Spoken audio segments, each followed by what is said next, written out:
रहस्यमय हवेली और मरे हुए लोगों की कहानी। गांव के पास एक घने जंगल में एक पुरानी सुनसान हवेली थी। लोग कहते थे कि वह हवेली अभिशप्त है। रात के समय हवेली से अजीब-अजीब आवाजें आती थी, कभी किसी के रोने की तो कभी किसी के हंसने की।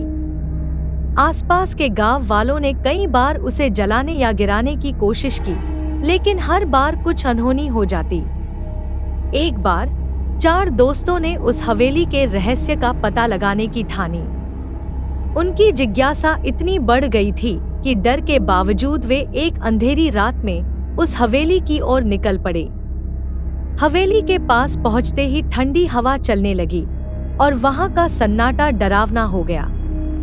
हवेली का दरवाजा खुला था, जैसे किसी के आने का इंतजार कर रहा हो। अंदर घुसते ही उन्हें चारों तरफ धूल और जाले मिले। दीवारों पर लटकती पुरानी पेंटिंग्स के चेहरे जैसे उन्हें घूर रहे थे।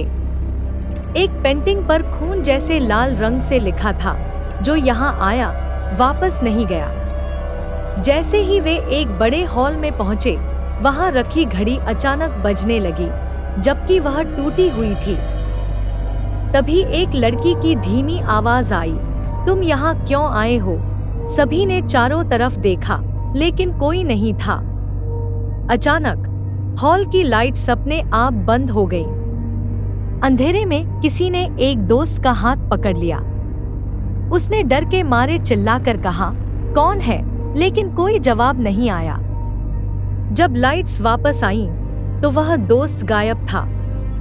बाकी तीनों उसे ढूंढने के लिए अलग-अलग दिशाओं में भागे। एक कमरे में जाते ही उन्हें एक पुरानी किताब मिली, जिसमें लिखा था कि इस हवेली में 50 साल पहले एक परिवार को जिंदा जला दिया गया था। उनकी आत्माएं आज भी यहाँ भटक रही हैं और हर साल एक बलि लेती हैं। तभी दरवाजा जोर से बंद हो गया और एक भयानक चीख गूंज उठी। बाकी 3 दोस्त डर के मारे दरवाजा तोड़ने की कोशिश करने लगे।